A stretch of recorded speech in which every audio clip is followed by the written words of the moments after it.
Ilustrísimas autoridades, señoras y señores, como presidente de Nueva Economía Forum, tengo el placer de darles de nuevo la bienvenida al Fórum Europa, la tribuna política que organizamos bajo el mecenazgo de Cabify, Asisa y Banco Sabadell. Hoy tenemos el placer de recibir como ponente de esta tribuna al presidente del Partido Popular en Cataluña, don Alejandro Fernández. Estaba previsto que le presentara el presidente nacional del partido, no puede, y en su lugar lo va a hacer el secretario general nacional del Partido Popular, don Teodoro García Egea. Querido Teodoro, la tribuna es suya.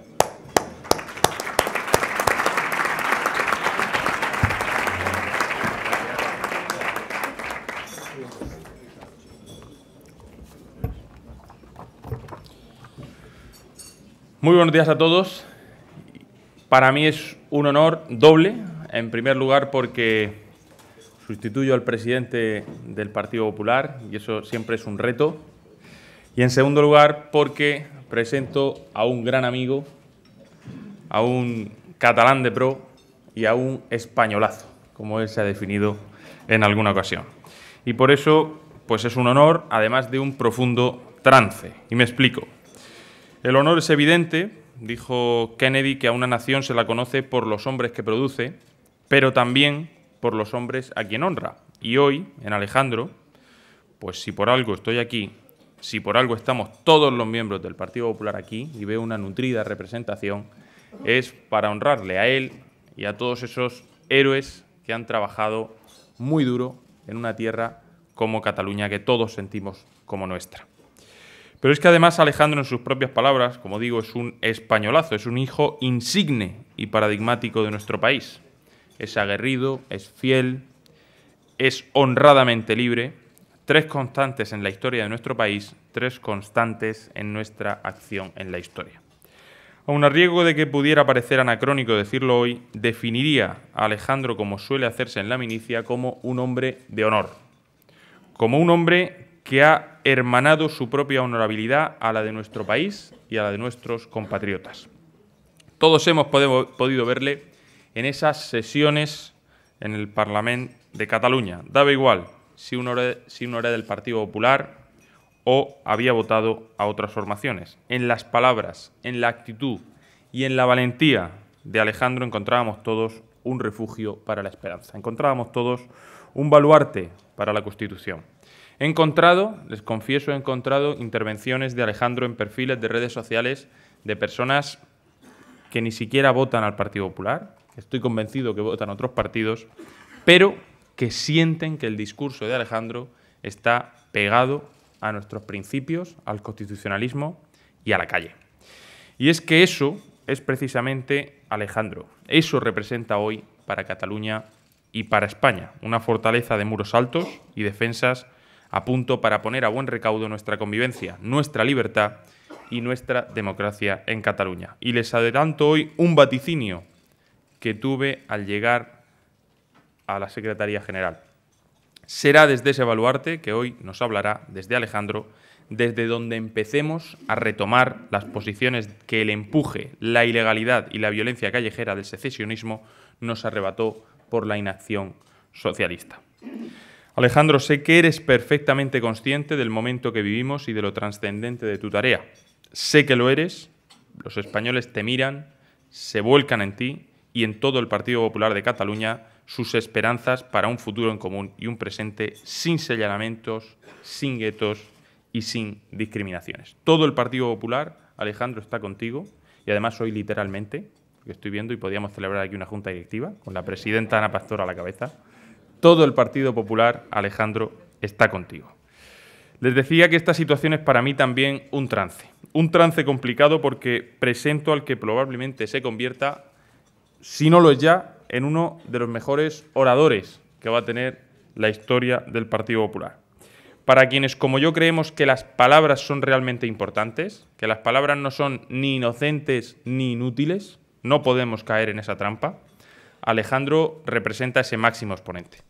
Frente a quienes ejercen la violencia y el señalamiento público, frente a quienes envían balas, asaltan aparcamientos, insultan a hijos de políticos, Alejandro despliega un arsenal de argumentos y palabras cuidadosamente escogidas para ponerle escoto, para frenar a quienes quieren acabar con nuestra libertad y, por tanto, la vinculación, el finísimo hilo que une nuestro sistema democrático con aquel que inventaron en la antigüedad, toma todo su sentido y su carácter cada vez que Alejandro toma la palabra en el Parlamento.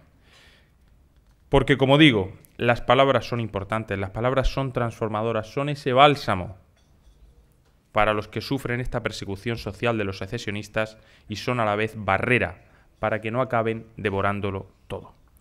Queridos amigos, creo que decepcionaría mucho si no hiciera mención al nuevo horizonte electoral que el presidente del Gobierno nos ha servido para los próximos meses. Me gustaría dejar aquí dos reflexiones que creo que son muy importantes y que seguro Alejandro desarrollará en su intervención posterior. La primera, el adelanto electoral es el primer acto de la pantomima con la que el Gobierno intentará vender su no negociación con el secesionismo. Pero por mucho que se esfuercen, no pasará de ser eso, una pantomima. Alejandro lo sabe bien. Este Gobierno se ha rendido sistemáticamente ante los envites del rupturismo racista y supremacista. Pese a los ocultamientos, pese a las sombras con las que ha ido inundando toda su acción, si es que puede llamarse así, del Gobierno, el presidente Sánchez no ha podido evitar que la verdad salga a la luz. Y la verdad es que si no se hubiese despertado el clamor de Colón, si no se hubiese sacado a la calle a esos miles de españoles con la única bandera que la de España, sin siglas, sin partidos, sin logos, el presidente Sánchez hubiera rendido sus piernas ante Torra y Puigdemont. La segunda de mis reflexiones tienen que ver precisamente con lo sucedido en Colón. Porque ha sido Colón el que ha frenado a Sánchez, Colón y la labor abnegada y trabajadora y entregada de dirigentes en Cataluña, como Alejandro, como Josep Bou, nuestro flamante candidato en Barcelona, y como muchos otros diputados y senadores catalanes que hoy veo aquí. Quería hacer una confesión pública, por mucho que Alejandro estoy seguro de que no querría que hiciera. Cuando el Partido Popular lanzó el llamamiento a la sociedad española para concitar esfuerzos en Colón, reconozco que me acordé de Alejandro. Pensé en qué haría Alejandro. Y sin duda Alejandro hubiera hecho lo que hicimos. Llamar a la sociedad, unirse a ella, exigir lo que en justicia nos pertenece a todos, es decir, nuestra convivencia y nuestra unidad nacional. Y lo digo en presencia de otra de esas personas que durante todo este tiempo nos ha ayudado a recordar de dónde venimos, a recordar nuestras raíces y a recordar nuestra transición, como es mi querido amigo Adolfo Suárez, que hoy nos acompaña. Colón, el espíritu Colón, el clamor de Colón debe mucho, Alejandro, te debe mucho, porque tu ejemplo, tu fortaleza y tu valentía avivaron esa hoguera de libertad que vivimos allí. Y esa es, creo también, una tarea decisiva de los políticos, el liderazgo social. Los políticos tenemos que ser la vanguardia de la sociedad frente a los retos que nos presenta el futuro. Que en una época tan falta de líderes claros se haya producido la coincidencia de Pablo Casado en la presidencia nacional del Partido Popular y Alejandro Fernández en la del Partido Popular de Cataluña es algo más que una coincidencia. Es para mí y para todo el Partido Popular un motivo para la esperanza. Hoy la libertad y la Constitución tienen más esperanza que ayer. Hoy el futuro y la prosperidad tienen más esperanza que ayer. Y hoy España tiene razones para tener más esperanza que ayer, y también Cataluña. Hoy que Pablo Casado es el presidente nacional y Alejandro Fernández es el presidente del Partido Popular de Cataluña, nuestro país puede asomarse a los retos que se nos presentan con ambición y esperanza de futuro. Durante toda su vida política, Alejandro ha llevado por bandera la defensa de las convicciones liberal-conservadoras del Partido Popular. Desde que ingresara en Nuevas Generaciones en 1994, aunque estás también todavía muy joven, Alejandro. Veo aquí al presidente de Nuevas Generaciones. Podemos seguir contando con él, querido Diego. Hasta el día de hoy en el que el presidente del Partido Popular de Cataluña y candidato a la presidencia de la Generalitat, pasando por su labor como concejal, qué importante es haber sido concejal en un municipio como también lo hemos sido muchos, lo que te enseña y lo que aprendes del contacto directo con el ciudadano, y qué bonito es. Además, fue teniente alcalde en Tarragona, o recordar también su papel destacado, donde yo le descubrí, como diputado nacional en el Congreso y después como portavoz del Partido Popular en el Parlamento. Esas ideas que evocan futuro, prosperidad, libertad, convivencia, que evocan los grandes ideales que hicieron posible la democracia en España, tienen en Alejandro a su mejor paladín. Libertad individual, respeto a la propiedad privada, prosperidad económica, sostenibilidad de estado de bienestar son algunas de las banderas que hoy, igual que ayer, igual que siempre, Alejandro defiende. Por eso, Alejandro, estoy, como te he dicho antes, honrado y orgulloso de pertenecer a este partido. Por eso, queridos amigos, es para mí un auténtico placer dejarle ya con las palabras de este españolazo enamorado de la libertad. Bienvenido, Alejandro, muchas gracias.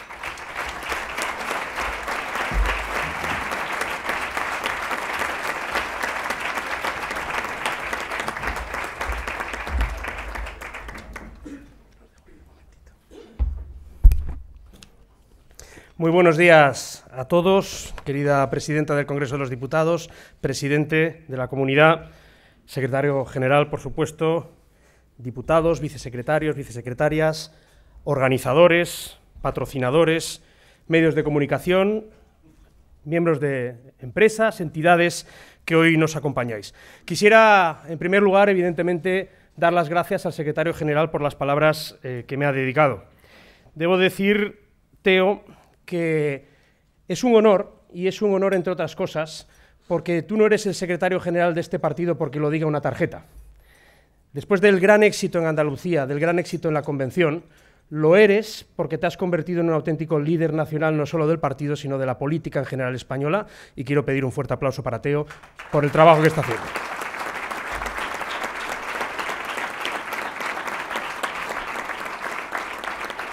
Quisiera iniciar esta intervención con una llamada al optimismo. Las cosas pueden mejorar en Cataluña, pero no será sencillo, no hay recetas mágicas, no será rápido. Y tendremos que ser capaces de hacer el diagnóstico adecuado, para luego plantear la terapia adecuada. Y tengo la sensación de que no siempre se ha hecho el diagnóstico adecuado, ni en Barcelona, ni muchas veces tampoco aquí en Madrid. Pues bien, en tiempos de populismo, de acción directa, sé que reflexionar no está de moda. Pero es lo que voy a intentar con todos ustedes durante los próximos 25 minutos, reflexionar. Y para plantear un diagnóstico me gustaría dejar tres reflexiones, casi a modo de declaración de principios, que pueden parecer evidentes, pero dadas las circunstancias no lo son. La primera es que los últimos 40 años son una historia de éxito colectivo y en ningún caso una humillación para Cataluña. Quien plantee que los últimos 40 años han sido una humillación para Cataluña no solo miente, sino que se instala en la más profunda inmoralidad. En segundo lugar, la España de los últimos 40 años se ha construido también desde Cataluña y en ningún caso contra Cataluña. Quien diga lo contrario no solo miente, sino que se instala también en una profunda inmoralidad. Pero es que es más, todos los gobiernos de Cataluña, todos han colaborado con los distintos gobiernos de España. De hecho, visto con perspectiva, a lo mejor podemos pensar que demasiado. Pero esa es otra cuestión sobre la que reflexionaré más adelante. En todo caso puede haber discrepancias, pero quien hable de humillación o maltrato a Cataluña directamente miente. En tercer lugar, y esta me gusta destacarla porque por desgracia ha tenido bastante eco y ha calado en cierto imaginario colectivo también aquí en Madrid. Las discrepancias sobre el Estatuto de Cataluña en ningún caso significaron un punto de ruptura ni un punto de inflexión. La sentencia del 2010, de otoño de 2010, fue recibida en Cataluña con absoluta indiferencia. La prueba más evidente es que meses después los gobiernos de Cataluña y de España todavía pactaron la reforma laboral y los presupuestos de la Generalitat de Cataluña. Tanta tensión no había. Quien ponga como excusa aquello también directamente miente. Lo que sí que se convirtió en un punto de inflexión evidente fue el 15M, las manifestaciones del movimiento 15M. Recordarán cuando Artur Mas tuvo que salir en helicóptero del Parlamento. Allí el nacionalismo conservador en Cataluña toma una decisión sorprendente. Para luchar contra aquel populismo, deciden convertirse ellos en populistas.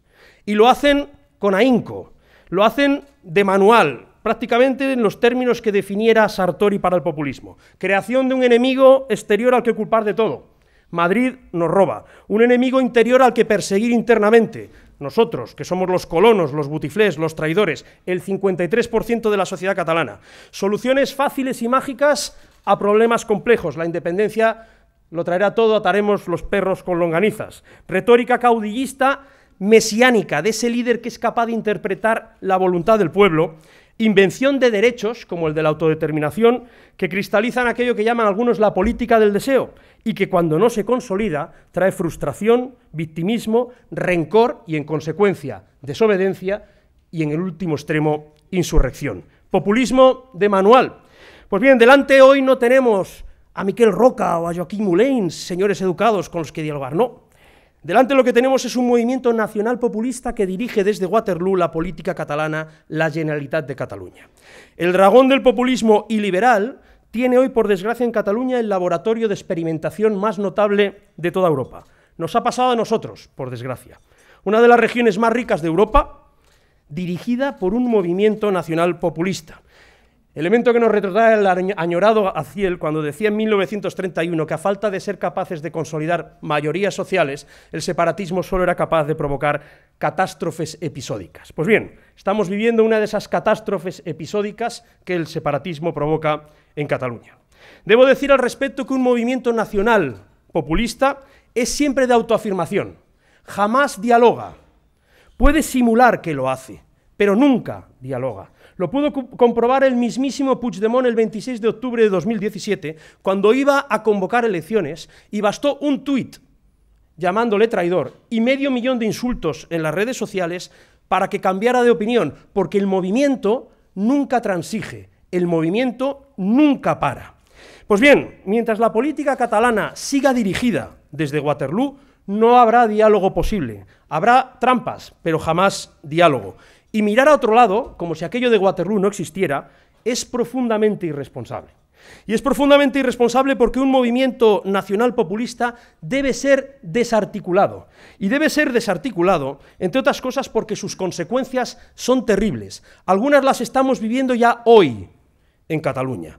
Paralización de la política catalana. El Parlament ni legisla ni el gobierno gobierna. Parálisis en consecuencia de la política española, que tiene su epicentro en Cataluña. Y habrá otras que serán peores si no paramos Waterloo. Quien crea que no va a haber otro intento, no sé si en otoño o en la primavera que viene, pero quien crea que no va a haber otro intento de primavera catalana, lanzando a las masas a las instituciones, se autoengaña. Si Waterloo dirige la fiesta, volverán a intentarlo, y es importante tenerlo claro. Y una que también merece una cierta reflexión: o se para Waterloo, es decir, el movimiento nacional populista, o podría surgir en el resto de España un movimiento nacional populista de respuesta que acabara socavando algunos de los cimientos del pacto constitucional. En consecuencia, desactivar el movimiento nacional populista no es una opción, ni es un deseo que tengamos, es sencillamente una responsabilidad, una obligación. Pues bien, los buenistas, de todo signo, confían y han confiado, de hecho, en que Esquerra Republicana sería capaz de cortar el cordón umbilical con Waterloo, que sería capaz de desactivar desde dentro el movimiento. No han podido. No han podido porque no pueden, valga la redundancia. No pueden porque están probando la medicina que en su momento probó Puigdemont. El que se mueve es el traidor, porque el movimiento no perdona y el que da un pasito se acaba convirtiendo en butiflé. Por lo tanto, insisto, la eventual intervención de la autonomía catalana es imprescindible mientras la política catalana siga dirigida desde Waterloo. Y sigue dirigida desde Waterloo. Quien piense lo contrario, insisto, se engaña. Ahora bien, es importante también destacar una cosa. Mientras siga la política dirigida desde Waterloo, esa intervención es necesaria, pero no suficiente para volver la normalidad a Cataluña. Entre otras cosas porque los daños son terribles. Habrá que hacer muchísimas cosas después. Ese es el proyecto del Partido Popular de Cataluña al que me referiré en la parte final de mi intervención. Ser capaces de coser y ser capaces de plantear una alternativa. Pero antes hay que restablecer el orden constitucional que está todavía, en fin, en un hilo. Pues bien, este es el diagnóstico que quería poner encima de la mesa. Y aceptaré perfectamente quien piense que diga, bueno, este hombre me ha venido diciendo que venía optimista, pues llega a venir pesimista y asistimos a un velatorio. Pues bien, les puedo asegurar que soy optimista, pero es muy importante hacer el diagnóstico correctamente. Pasemos a la terapia. hay dos terapias encima de la mesa. Una, que es la nuestra, que explicaré al final, y una profundamente errónea, que es la que se ha intentado experimentar en los últimos tiempos y que van a seguir intentando experimentar. Yo la denomino la recuperación del método Zapatero. El método Zapatero consiste en reconocer a Cataluña como sujeto político propio, al mismo nivel que el gobierno de España, y a partir de ahí que dialoguen a ver qué pasa. Era la filosofía que había detrás de aquella frase mítica de Zapatero: aceptaré el estatuto que llegue de Cataluña, sea legal o no, eso daba igual. Y es la misma filosofía que hay detrás de la figura del relator. Esta es una terapia peligrosa. Es peligrosa porque cuando la realidad se impone, hay todavía más frustración en Cataluña y un caldo de cultivo mayor para el populismo. Pues bien, personas sensatas y moderadas secundan esta terapia errónea. Aquí en Madrid incluso. Al final es destensar. Yo lo puedo entender desde un punto de vista incluso psicológico. Ganar tiempo, no parecer un radical, instalarse en una cierta comodidad psicológica, bueno, que dialoguen, que hablen entre ellos. Es más, esa operación, la recuperación del método Zapatero, llegó también a consolidar otra de mayor calado, habrán leído ustedes al respecto, que era la denominada Operación Junqueras, que era pensar que la solución en Cataluña consistía en un tripartito de izquierdas con Junqueras que se convertiría, cito textualmente, lo leí en algunos sitios, en un nuevo Jordi Pujol, como si no hubiéramos tenido suficiente con uno. Pues bien, personas moderadas y bien intencionadas han ido incluso a visitar a la cárcel a Junqueras como manera de legitimar dicha operación. Esas actitudes, bien intencionadas, no digo que no, me refuerzan en la idea que sostengo de hace tiempo, que determinadas élites económicas y mediáticas aquí en Madrid no solo no son anticatalanas, como se dice en Barcelona, es que en realidad tienen un deseo fervoroso de ser engañados por algún catalán nacionalista astuto. Es más, y digo bien, nacionalista, porque los catalanes no nacionalistas carecemos de ese sex appeal en esos círculos madrileños. Y alguno dirá, bueno, pero es que ellos ganan elecciones. Bueno, puede parecer muy lejano, pero no es esa la cuestión. Nosotros también llegamos a ganar elecciones entre el periodo 2010-2012 en Cataluña. Yo mismo, en noviembre de 2011, en las generales a las que hacía referencia el secretario general, ganamos en Tarragona y yo me vine arriba. Creí que por fin habría adquirido el sex appeal que se necesitaba. Faltó poco tiempo para comprobar, ingenuo de mí, que a pesar de haber ganado, los convergentes que habían quedado terceros mantenían mayor sex appeal en esos círculos madrileños que yo mismo. Pues bien, ahí vi que esa especie de enamoramiento no tenía absolutamente nada de racional. A ese respecto me gustaría también dejar una cosa clara. Miren, Pablo Casado es el presidente que España necesita por muchas razones, pero en clave catalana lo es por unas cuantas más. Porque puede parecer una perogrullada, pero no lo es. Pablo Casado no desea ser engañado por ningún nacionalista astuto. Puede parecer una perogrullada, pero no lo es.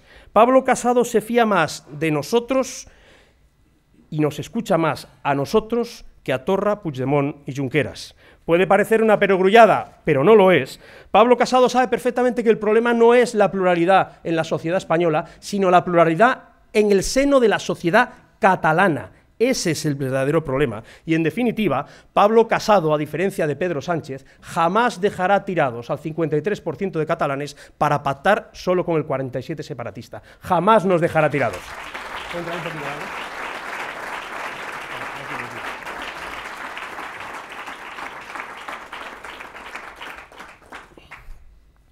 La recuperación del método Zapatero es también la terapia favorita del llamado autodenominado catalanismo moderado. Es una tradición de pensamiento que conozco bien. No es la mía en la medida en que yo nunca he podido aceptar la premisa fundamental del catalanismo político, y es que Cataluña es un sujeto político propio que pacta voluntariamente con el resto de España y que en consecuencia podría voluntariamente salir. Pero en cualquier caso, les aseguro que de Valentí Almirall y de Prat de la Riba estas cosas me las sé, de otras no sabré, pero de estas cosas sé. Si uno revisa la nacionalidad catalana de Prat de la Riba, podrá comprobar que los elementos fundamentales del catalanismo político fueron dos en su época. En primer lugar, la recuperación de las instituciones políticas, culturales y sociales en Cataluña, y la segunda, una cierta idea de la modernización de España. Eran, en fin, objetivos nobles. Esa obra está completa. Esa obra está completa. Es más, mucho me temo que de aquí a 10 años no tengan que venir a modernizarnos a los catalanes con todo lo que estamos haciendo. Pero en cualquier caso, la oferta del catalanismo actual, autodenominado moderado, nada tiene que ver con ese proyecto político. La oferta ya la han puesto encima de la mesa y es absolutamente inaceptable. Y me gustaría advertir sobre ella, porque también la están defendiendo aquí en Madrid personas con un enorme sexapil político, como decía anteriormente. ¿En qué consiste esa oferta del catalanismo político en el año 2019? Trasladan lo siguiente: ok, renunciamos a la independencia, pero a cambio exigimos la conversión de Cataluña en un protectorado, con dos características concretas. La primera es una justicia independiente y propia, es decir, la absoluta impunidad. Por cierto, uno de los elementos por los que se inició el proceso separatista. El segundo elemento es una suerte de proteccionismo 3.0, inviable en lo económico e inaceptable en lo ético. No estamos en el siglo XIX, por Dios, esas cosas ya no se hacen. Por lo tanto, esa es la oferta y la terapia, a mi modo de ver, errónea. ¿Cuál es la correcta? La correcta es la reconstrucción del centro derecha liberal en Cataluña. Esa es la terapia. Y ese es el proyecto del Partido Popular de Cataluña. En primer lugar, restablecer el orden constitucional. Pero no es suficiente a corto plazo con eso. Hay que reconstruir el centro derecha liberal en Cataluña porque es el gran damnificado de toda esta historia. Es el gran damnificado porque el nacionalismo conservador, como decía antes, se ha convertido en dos cosas. O bien en un movimiento nacional populista, que es el que manda ahora mismo, o bien en un impulsor de un protectorado profundamente iliberal e inaceptable. Ciudadanos, por su parte, fue un extraordinario movimiento de respuesta al proceso separatista, no dudo que no tuvieran su utilidad en su momento. Pero no solo no tienen una agenda de principios y valores liberal-conservadores, sino que además han demostrado, en fin, seré cariñoso, con ciertas deficiencias en la manera de moverse en las administraciones públicas. Son incapaces de cristalizar esa alternativa y además son socialdemócratas y no se esconden. Pues bien, ninguna sociedad moderna es capaz de sobrevivir al hecho de no tener un centro derecha liberal potente. Ninguna. Es más, ese es el gran drama que hay hoy en Cataluña. Por eso recuperar al Partido Popular de Cataluña será recuperar lo mejor de Cataluña y por eso precisamente será absolutamente imprescindible. Cataluña se ha convertido, como decía al principio de la intervención, en el epicentro de la crisis de la democracia liberal en Europa, con una coyuntura diabólica. En primer lugar, el repliegue anglosajón, que eran aquellos que habían sido capaces de garantizar la seguridad a través del pacto con la Unión Europea. En segundo lugar, porque tenemos enfrente unos enemigos terribles. No es casualidad que todos los enemigos de la libertad apoyen hoy el proceso separatista en Cataluña, de Umberto Bossi a los radicales de Finlandia, de la ultraderecha de Flandes a la nunca explicada acción de Rusia. Enemigos muy potentes y, en definitiva, iliberales. Pues bien, esto en Cataluña tiene también graves consecuencias. La histórica cultura del emprendimiento, del esfuerzo, de la libertad en Cataluña da paso a una irresponsabilidad quejica e irascible que exige derechos que ni tiene ni existen, que considera que los sentimientos generan derechos, algo absolutamente falso, adanistas que desprecian el legado que nos dejaron nuestros antepasados. Eso no es Cataluña. En Cataluña tenemos afortunadamente otra historia también. Se trata de que los catalanes volvamos a ser lo que fuimos. Ese es, en el fondo, la raíz filosófica del proyecto político que defendemos en el Partido Popular de Cataluña. Yo no me resigno a ver mi tierra destruida por el virus del populismo. No me resigno por mal que nos vayan ahora mismo las cosas, según algunos analistas. No me resigno porque estoy convencido de que dando la batalla de las ideas seremos capaces de darle la vuelta. ¿Por qué? Porque ya lo hicimos. Los catalanes en su momento lideramos la primera revolución industrial en toda España. Hoy tenemos que liderar la cuarta. Tampoco es casualidad que el populismo vea con desconfianza proyectos como la Mobile World Congress o el Big Data Congress, razón de más para que nosotros los apoyemos con más ahínco. En su momento los catalanes fuimos capaces de liderar la apuesta española en América Latina. Hoy tenemos que volver a hacerlo. América Latina es la gran oportunidad de futuro para España y Cataluña tiene que volver a ser protagonista de ella.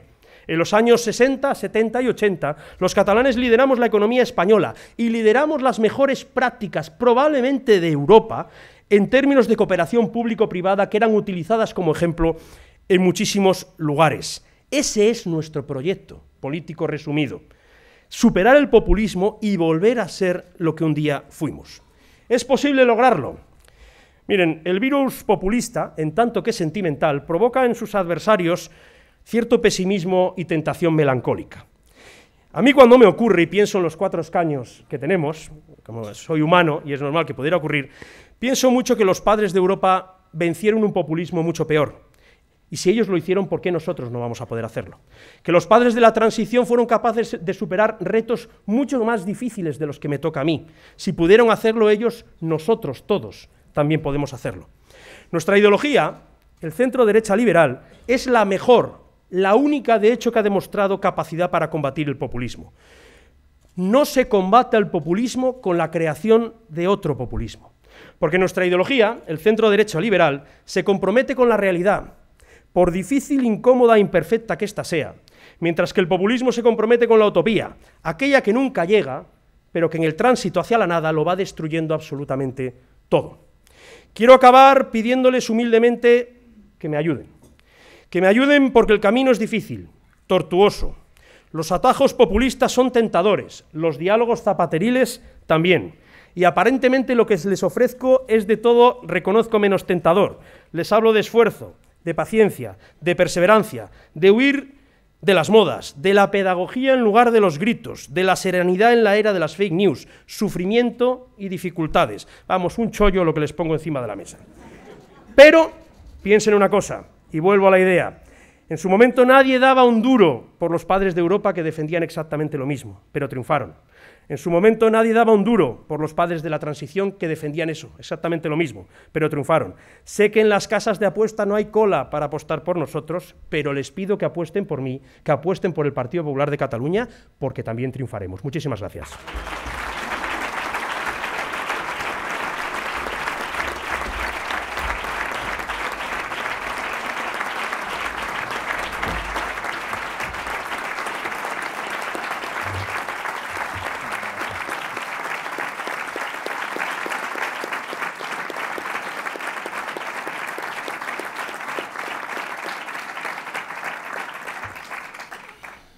Muchas gracias, don Teodoro, muchas gracias, don Alejandro.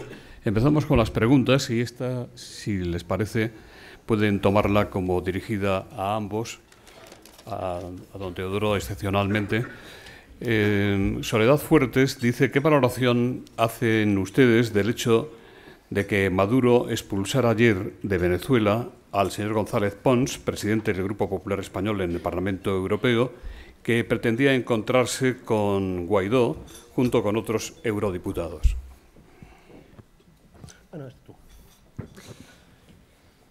Creo que es la demostración evidente de que Venezuela está bajo una dictadura que está limitando los derechos y las libertades de la población. Si eso hacen con unos eurodiputados que han sido invitados por el presidente interino Juan Guaidó, no me puedo imaginar lo que hacen con la población. Parece como si en Venezuela hoy, por orden del presidente Maduro, solo pudieran entrar los podemitas, los miembros del Partido Socialista que le bailan en agua al señor Maduro y todos aquellos que han hecho algún tipo de relación mercantil con el régimen ya oficialmente a partir de anoche dictatorial del señor Maduro.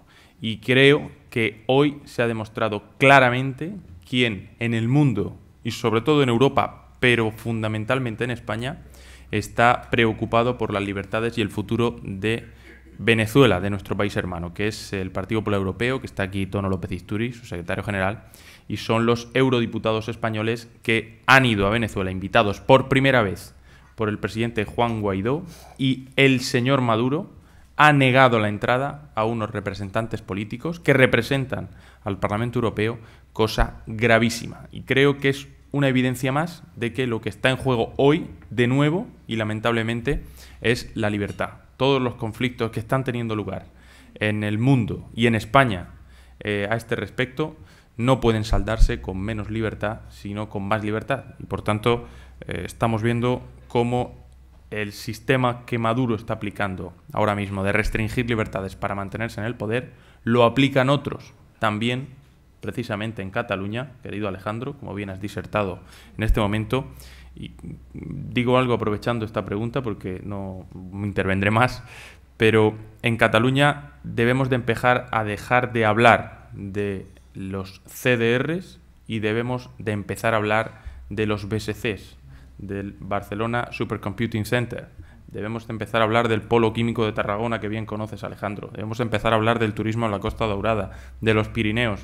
Estoy harto de que una tierra tan bonita como Cataluña la tengan secuestrada unos cuantos para intentar cumplir ese sueño que jamás, mientras el Partido Popular esté presente y mientras Alejandro y el resto de miembros del Partido Popular de Cataluña estén presentes, podrán cumplir. Hemos visto también, como has hecho mención, al World Mobile Congress. Es increíble que la semana que viene la capital mundial del móvil no se vaya a poder reservar un vehículo de alquiler con conductor a través de una aplicación móvil. Es increíble, va en contra de la libertad y yo creo que tenemos dos modelos a elegir el próximo 28 de abril. El modelo del Partido Popular, el modelo de Ángel Garrido, el modelo de la libertad, en el que cada uno puede elegir el medio de transporte que quiera, y el modelo de la prohibición y el modelo del retroceso, que es el modelo del señor Torra y el Partido Socialista.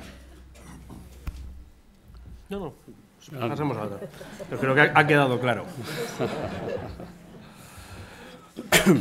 María Luisa Tormes le pregunta, don Teodoro, si no va contracorriente el PP cuando más del 50% de los votantes están por el diálogo como salida al conflicto catalán, como señalan las encuestas que se publican hoy en la prensa catalana. ¿El dilema no va a ser elegir entre diálogo y agenda social frente al artículo 155? Yo, si quieres... Sí, no, luego si quieres apuntar. Vamos a ver, si una persona que no tiene una relación directa con la política está en el sofá de su casa y recibe una llamada de teléfono y le preguntan en una encuesta, soy un encuestador, oiga, ¿usted está a favor del diálogo o a favor del conflicto? Pues contestarás a favor del diálogo, salvo que tengas algún tipo de problema fácilmente descriptible, ¿no? En consecuencia, a mí estas encuestas no me condicionan en mi acción política especialmente, entre otras cosas porque no dejan de ser encuestas también autoafirmativas que lo que persiguen es condicionar la acción política. Como he explicado antes, evidentemente que devolver el orden constitucional en Cataluña es un primer paso imprescindible y que sé que hay que hacer muchísimos más porque yo vivo allí y sé lo que estamos sufriendo y sé cómo se han roto los vínculos entre personas, entidades que eran sólidos y que hoy provocan auténtica angustia el vivir en esta situación. Pero es que no se trata de elegir diálogo 155, se trata de restablecer el orden constitucional que, insisto, mientras la política catalana siga dirigida desde Waterloo, hay una cosa que la gente no repara en ello. El artículo 155 no es un tribunal, no se aplica por un tribunal, es político, ya que mucha gente reclamaba soluciones políticas. El denominado gobierno en el exilio es una figura antidemocrática e ilegítima, porque el presidente de la Generalitat se elige en el Parlament de Cataluña. La figura del presidente en el exilio es antidemocrática e ilegítima, y por tanto no se puede aceptar. Y alguien dirá, no, es que están ahí y solo hacen que hablar. No es verdad, mandan. Y además mandan en Cataluña y condicionan para mal la política española. Por tanto, eso no se puede admitir, más allá de las encuestas matutinas que pueda haber. Carlos López Combarros le pregunta si Vox es un estímulo para el centro-derecha o un inconveniente severo para poder pactar. Domingo Álvarez dice, ¿no corren peligro ustedes disputándole a Vox propuestas como la de regresar a la ley del aborto de 1985 y suprimir el matrimonio entre personas del mismo sexo?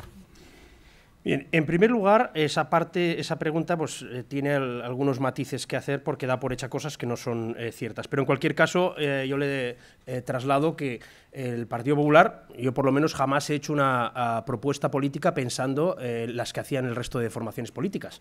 Y contestando a la primera parte de la pregunta, la democracia y la competencia no es ningún problema.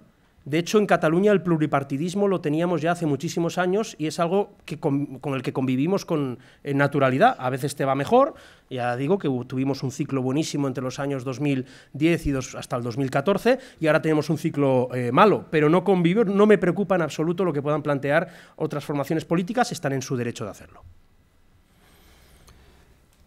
Carlas Guardiola dice: ¿qué responsabilidad tiene el gobierno de Rajoy por no haber hecho un relato de España atractivo y pedagógico frente a los independentistas, centrándose solo en la gestión de la crisis económica? ¿Qué piensa de sociedad civil catalana que pide un relato de España antes o a la vez de aplicar el 155?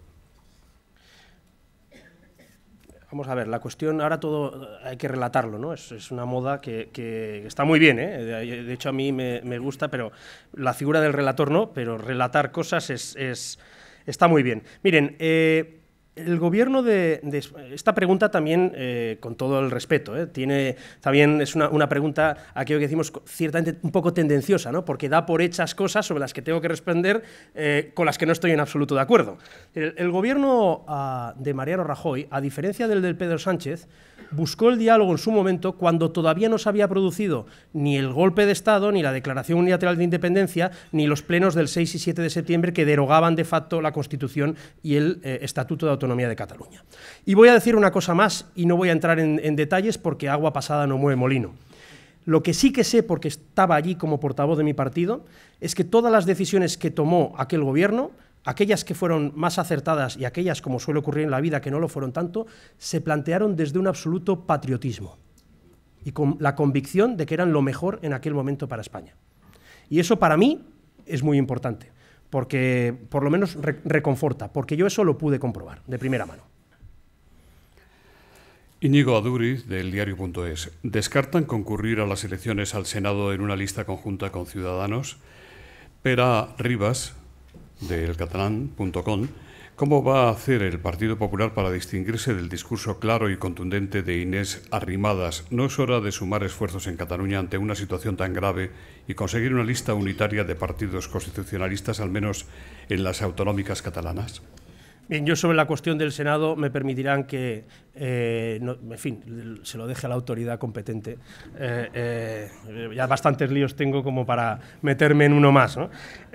Sí que contestaré lo siguiente. Miren, yo, sinceramente, el discurso de Inés Arrimadas, yo creo que es una persona excelente y lo ha demostrado y nada que decir al respecto, pero es que no tienen mucho que ver con lo que he trasladado yo. Yo creo que en su momento Ciudadanos se convierte en aquello que se suele decir una respuesta ni de centro-derecha ni de izquierdas, o sea, no ideológica, un movimiento de respuesta al proceso separatista.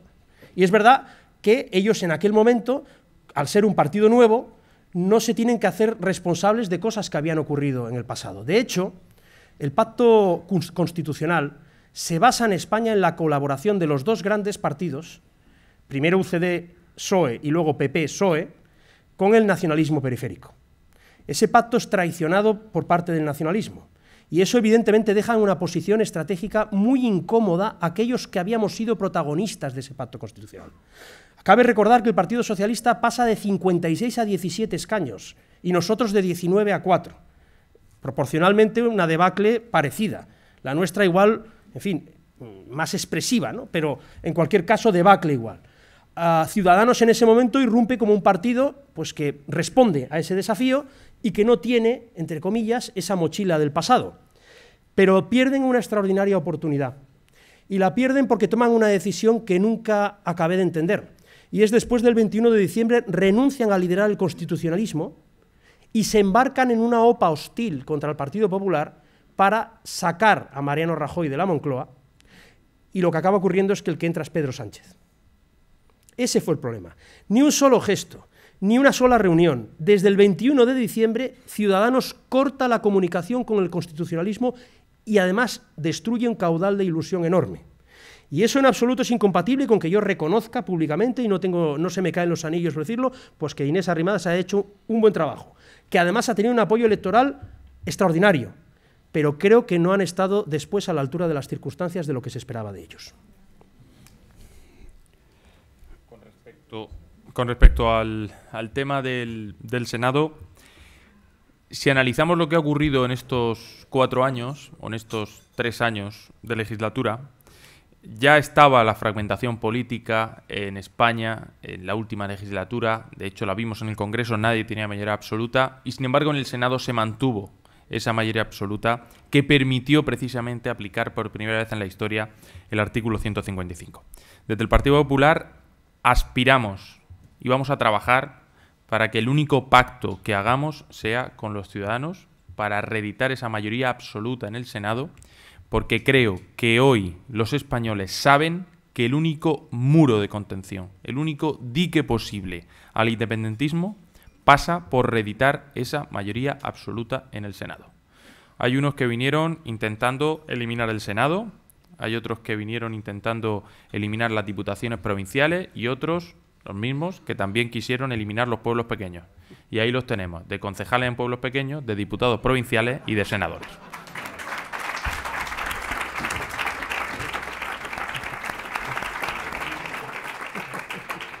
Ignacio Rubio, presidente de la Asociación de Transportes ARCO, dice: ¿cómo piensa recuperar a la gente del PP que se ha ido a Vox o a Ciudadanos en Cataluña para que su partido vuelva a ser hegemónico del centro-derecha en Cataluña?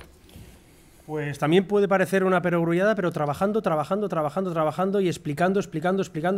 Miren, la política catalana, una de las características que no es especialmente positiva, pero es así, es su volatilidad absoluta. Conviene recordar que en el año 2011, Esquerra Republicana estaba al borde de la desaparición. Había dimitido Puigcercós, tenían encuestas que les daban también 0 diputados en el Parlamento de Cataluña y fíjense ahora que estarían en disposición incluso de ganar unas elecciones. Bueno, ellos hicieron su camino, de ellos evidentemente no será el nuestro, pero en cualquier caso nosotros tenemos que hacer el nuestro. Es evidente que tenemos que recuperar confianza. Eso hay que hacer autocrítica, por muchas razones, y yo jamás miro hacia atrás porque también me gusta recordarlo, y hay que ser... cuando antes hablaba de respetar el legado de los que estuvieron antes, hay que respetarlo de verdad. Y yo estaba también ahí, en posiciones distintas, pero también estaba. Y como decía antes, todo lo que se hizo siempre desde el patriotismo y con la voluntad de solucionar las cosas. Pero acabamos perdiendo un caudal de confianza importante. Hay que recuperarlo. Y tenemos que hacerlo, insisto, con nuestras propias visiones políticas y con nuestra manera de hacerlo. Ya sé que ahora mismo la tentación es lanzarse a una especie de carrera desaforada para ver quién la dice más gorda. Para mí sería muy fácil aumentar 25 puntos de grado de conocimiento y decir una burrada. Esta mañana he tenido un momento extraordinario para hacerlo y renuncio a ello. Renuncio a ello conscientemente porque no me gusta esa manera de hacer política. Y porque además estoy convencido de que a medio y largo plazo la que gana siempre es la pedagogía y la capacidad de explicar las cosas. Y es lo que vamos a hacer en Cataluña. Todo lo que he explicado hoy, ampliarlo. Ya hemos hecho propuestas de reforma fiscal, hemos hecho propuestas en infraestructuras. Poco a poco ser capaces de recuperar esa confianza. Es la única fórmula mágica que conozco en política, el trabajo y la pedagogía. Rosalía González dice: el Gobierno ha querido que la Semana Santa enfríe la campaña de las generales. No habrá mítines, pero no puede evitarse el uso electoral de los WhatsApps y de las redes sociales. ¿Está preparado el Partido Popular para este nuevo y necesario modo de campaña electoral, que muy probablemente se hará transgrediendo la ley de protección de datos y el derecho de los ciudadanos a la privacidad? ¿Están valorando el riesgo de la injerencia de Putin en estas elecciones, como está demostrado que hizo en las de Estados Unidos y en el referéndum del Brexit? También esta pregunta es de nota, un premio, porque también plantea una serie de cosas. ¿Utilizarán instrumentos ilegales? Y igual esperan que diga sí. En fin, es el ejemplo paradigmático de una interrogación retórica. No, no y no. Respecto a la última pregunta, la autoridad competente igual tiene algo que decir. Antes he comentado, y cuando uno no tiene información de lo que va a ocurrir, porque no la tengo, lo que sí que he dicho, y creo que se me ha entendido perfectamente, es que la democracia liberal tiene enemigos muy poderosos ahora mismo en Europa y que se han fijado como objetivo Cataluña. Y por lo tanto, tenemos que estar especialmente atentos a ello. Y hasta ahí puedo leer que decía Mayra Gómez Kemp. Bueno, yo quería decir en primer lugar que me parece una falta de respeto doble el día en el que se ha convocado las elecciones. Primero, porque se van a gastar 200 millones de euros, tanto que critican los despilfarros, estos señores socialistas. Pues 200 millones de euros le van a costar a todos los españoles, que yo supongo que eso es arrancar el Falcon un día, pero para el resto de españoles eso cuesta muchos días de trabajo. 200 millones de euros, muchos días de trabajo. Con lo cual es una falta de respeto y una falta de consideración hacer 2 campañas electorales en un mes. Y es doble además porque la primera semana de la campaña electoral pues coincide con la Semana Santa, que yo pues entiendo que a lo mejor Carmena pues no le gusta la Semana Santa, querido Martínez Almeida o querida Ayuso, pero hay muchos españoles que sí nos gusta la Semana Santa y además yo puedo decir con orgullo que soy este año el pregonero de la Semana Santa de mi ciudad, que es Murcia.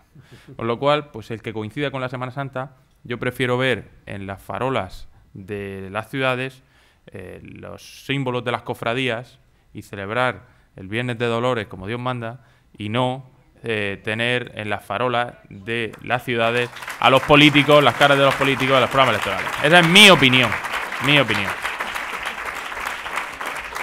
Con lo cual el señor Pedro Sánchez ha convocado creyendo que nosotros nos vamos a dedicar a hacer campaña electoral por encima de nuestras tradiciones y se equivoca. Vamos a cumplir con nuestras tradiciones, vamos a celebrar la Semana Santa como esta tradición se merece, el que la quiera celebrar y el que no la celebre. Yo personalmente la voy a celebrar y pues le vamos a dar el que merecido que nos ha pedido el día 28, porque tened por seguro que a Pedro Sánchez le quedan 2 meses. Tened por seguro que además a Pedro Sánchez no le vamos a permitir que estas 3 semanas haga más daño a España. Estamos viendo ya cómo está tomando decisiones. La última cacicada, nombrar a 4 consejeros del Consejo de Seguridad Nuclear, última cacicada, para que sean ratificados un organismo que depende del Congreso de los Diputados y que controla la seguridad de las instalaciones nucleares de toda España, para que sean ratificados una vez que las Cortes están disueltas. Imaginemos que eso lo hace el Partido Popular, lo que estarían diciendo hoy del Partido Popular.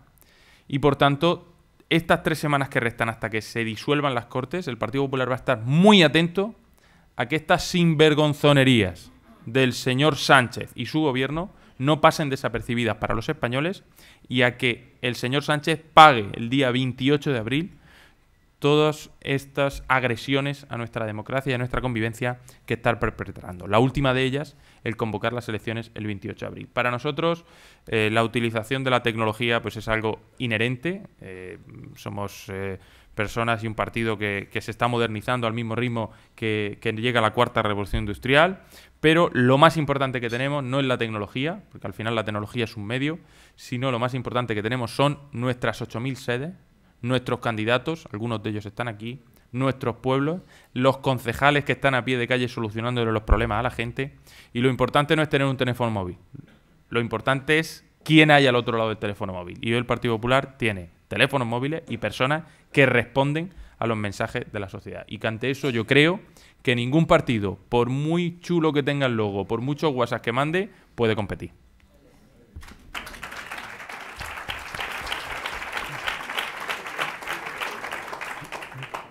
¿Temen ustedes que vayan a aprovecharse estas 2 semanas para hacer transferencias al País Vasco y pagar así los favores pasados, presentes y futuros del PNV?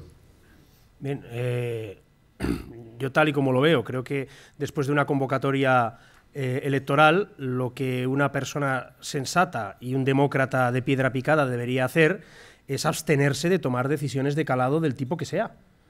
Me parecería, y no hablo estrictamente de esta, que también, de otras muchas que se han comentado que podrían ocurrir en los próximos días, que, insisto, serían una auténtica cacicada. Hay unas elecciones convocadas, ahora es el momento en el que cada formación política pues explique su proyecto y en ningún caso aprovechar este momento para tomar una decisión de ese calado.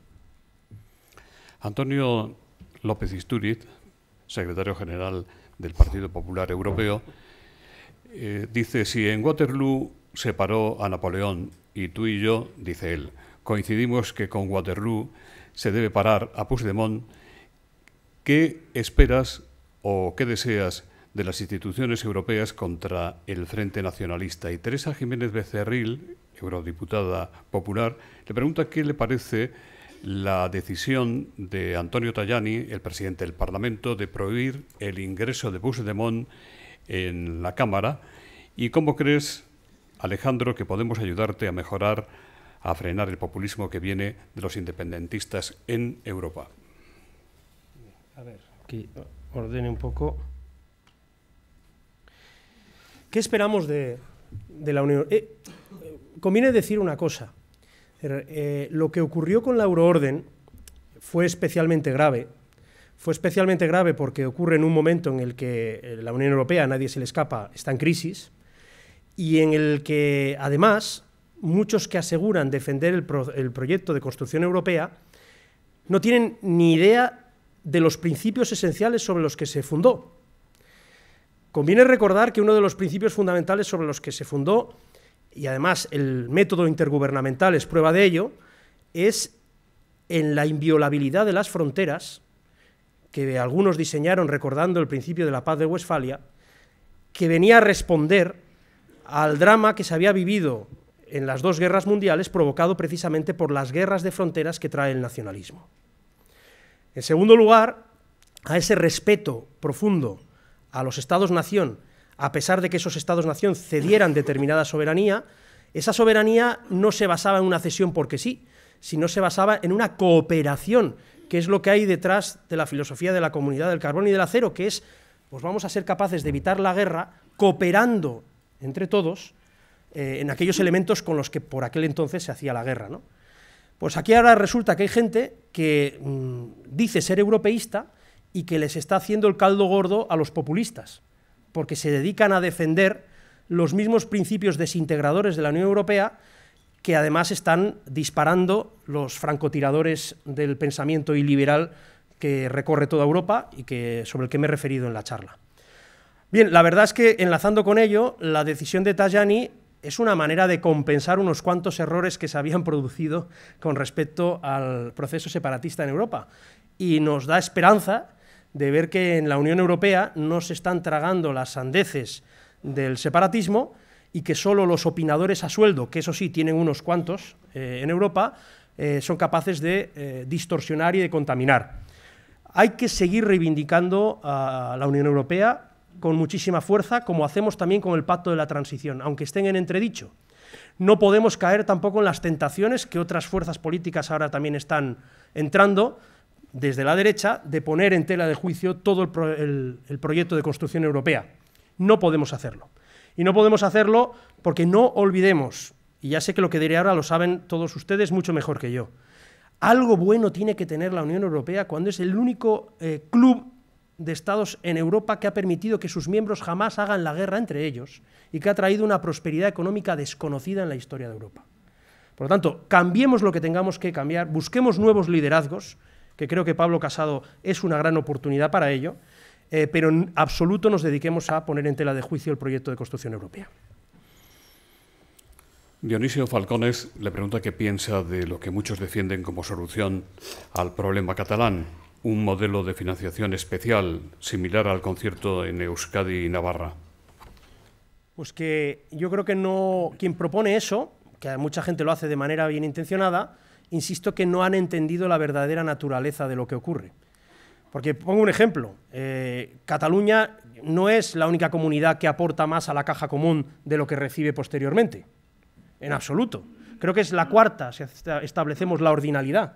Y en el único sitio donde se ha introducido un virus en la gente diciendo que te están robando, que Madrid te roba, que por cierto es una comunidad de las que precisamente también aporta más de lo que recibe, o sea que no sé quién roba a quién aquí, es en Cataluña. Eso nada tiene que ver con una cuestión económica. Eso fue un señuelo que puso Artur Mas para una decisión que ya tenía previamente tomada. Que nadie se confunda.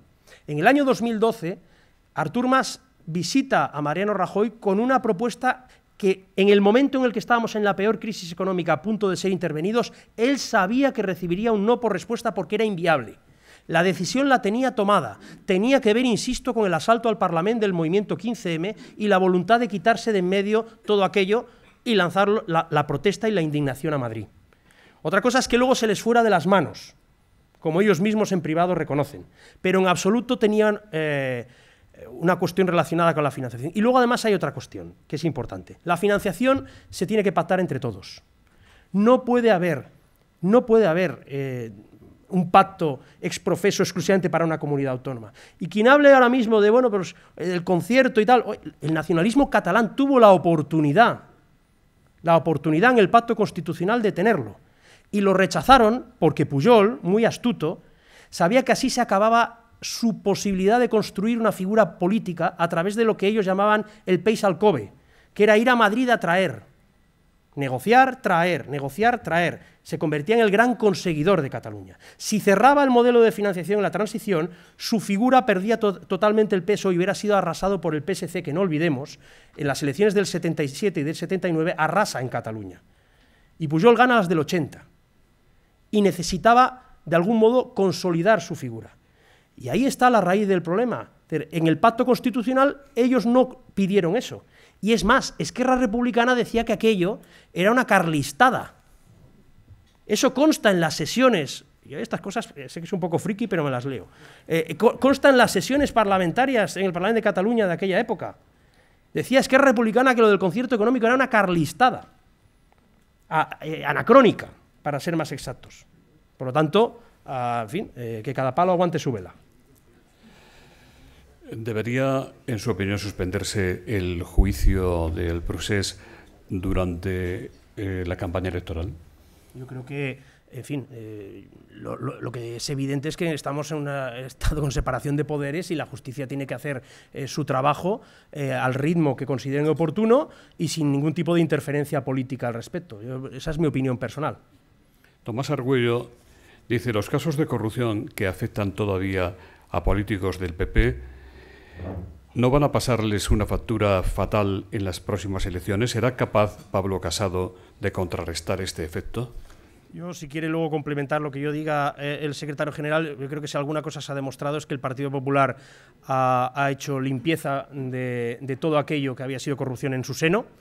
Creo además que esa percepción ahora mismo ya la tiene la ciudadanía y que evidentemente se está demostrando también que en España quien la hace la paga, sea del partido que sea, y no solo los casos de corrupción han afectado al Partido Popular. De hecho, en mi tierra, y alguno dirá, no, es que no han gobernado. No es cierto. Nosotros hemos participado desde el año 83 en más de 200 acuerdos municipales. Hemos gobernado diputaciones. O sea, hemos tenido también capacidad de gobierno, hemos tenido alcaldías, unas cuantas, Badalona, Castelldefels, pero también en municipios más pequeños. Y el Partido Popular de Cataluña es un partido que no ha tenido ese problema, porque ha sido un partido que, en fin, ha consagrado una manera de entender la política desde la honradez, quizá derivada de las dificultades que te permiten, pues, hacerlo de esa manera. Cristina Pérez, de La Sexta, dice: Ciudadanos ha descartado pactos con el sanchismo en las generales municipales y autonómicos. ¿Descarta el PP también cualquier tipo de pacto con el PSOE de Sánchez? Hombre, en primer lugar, el descarte de Ciudadanos siempre hay que ponerlo en la reserva, porque mañana podría decir exactamente lo contrario. Con lo cual, en fin, lo que es evidente es que nosotros pactos con Pedro Sánchez ya ha demostrado que está fuera del pacto constitucional, por lo tanto es absolutamente inviable. Lo que ocurre es que la fórmula que plantea Ciudadanos es sorprendente, porque dicen que pactarán con el PSOE pero no con Sánchez. Pues no entiendo cómo lo van a hacer, porque que yo sepa es el candidato a la presidencia del gobierno del PSOE. Por lo tanto, es un juego de equilibrios, de acrobacia típico de Ciudadanos, que, por cierto, la gente ya empieza a percibir y empieza a conocer la verdadera naturaleza de esta formación política. El profesor Tamames dice: el diagnóstico que usted ha hecho parece correcto, la terapia que se propone es interesante. El complemento puede ser invitar a Cataluña a volver a considerar España y no olvidar al mejor Cambó, por mucho que se dijera de él aquello de Simón Bolívar de Cataluña y Bismarck de la España Grande.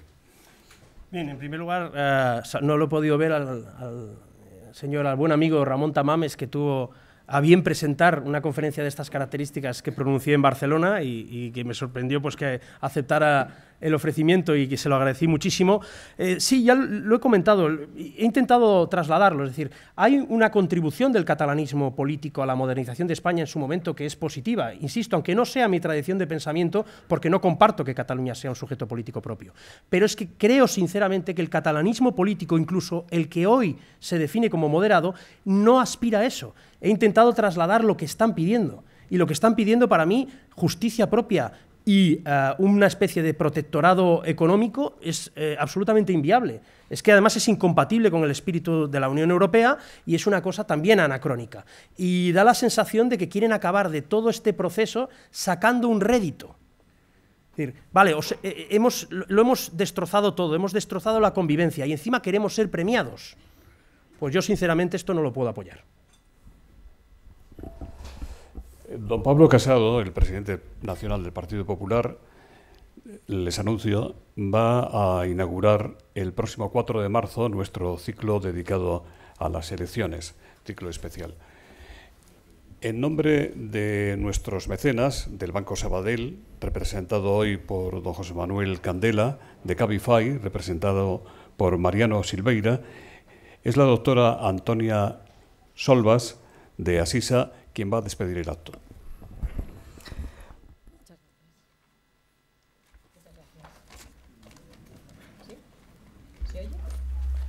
Hola. Bien, muchas gracias, José Luis.